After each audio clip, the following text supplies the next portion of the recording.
I think one of my favorite stories in the Bible of somebody kind of getting their mind blown by the Lord is the story of Nicodemus in John 3.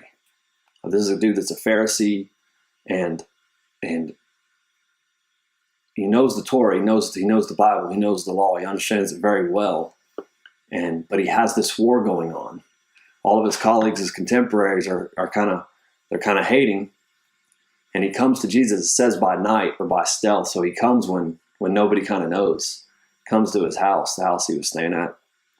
And he says, "Teacher, I know that you're from God, because nobody can do the stuff you're doing without being from God." But it's almost like he was being honest about this war that he has going on. And Jesus, like he does so many times, he answers the actual problem instead of just talking in plain speech. Jesus instantly says, "Most assuredly I say to you, unless one is born again, he can't see the kingdom of God." Buddy Steve likes to talk about the evidence of being born again is actually seeing the kingdom, having a viewpoint that is completely changed.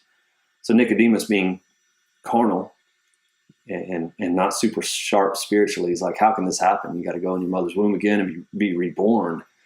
And Jesus actually starts to explain it to him, but it seems kind of like a rebuke. He says, "Are you a teacher? Are you the teacher of Israel and you don't know this stuff?" And he explains, Jesus talks about experience. He says, "Most assuredly I say to you, we speak what we know and we testify what we've seen." And there's something to the Christian walk that's not supposed to just be about knowledge. Knowledge is good. I'm a scholar too. We study, we do this stuff, but there's something, we speak what we know and testify what we've seen. There's something that having an experience with God is alive and it's transferable.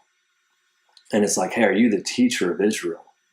But you don't actually experience the things you're learning, that you know about. He says, "If I've told you earthly things and you don't believe, how will you believe if I tell you heavenly things?" And this next phrase or verse, it's John 3:13. It is basically a picture. It's beautiful, and it's Nicodemus's head I feel like just exploding, because he says, "No one has ascended to heaven, but he who came down from heaven, that is the Son of Man who is in heaven." And it's just like, no one has ascended, basically gone up to heaven, except for he who came down from heaven. And I'm talking about the Son of Man, the guy you're looking at, who is actually in heaven right now. So here you have the multidimensional God. Nobody's been up there except for me, who's actually came from there. And to be honest, I'm standing for you here right now, and I'm also there right now. And you have this Pharisee standing before him, who is, God is basically introducing himself to the guy, right? Who also knows the rules, and he knows the law, and he knows that only the high priest can go into the very back of the temple, in the very back of the tabernacle, to the Holy of Holies, where the Ark of the Covenant sits, once a year.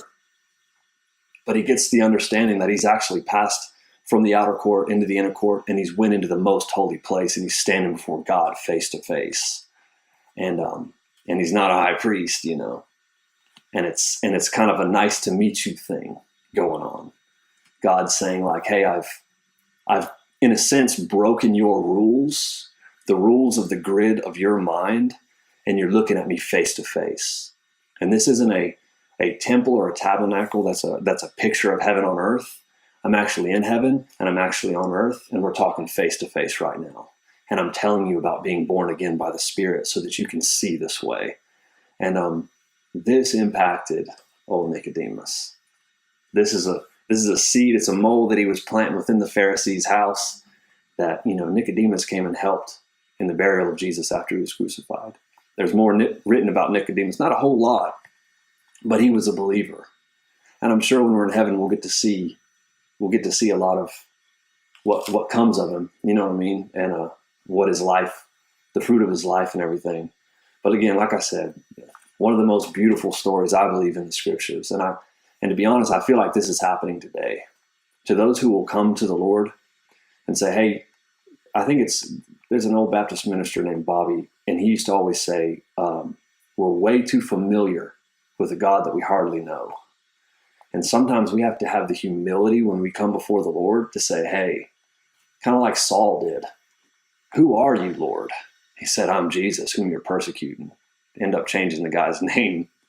We have to admit, like, hey, Lord, I want to know you. And I want to know you more than even, I might even have misconceptions about you, or my grid might be influenced by this or that, a denomination, or, a false truth, a stronghold of my experience.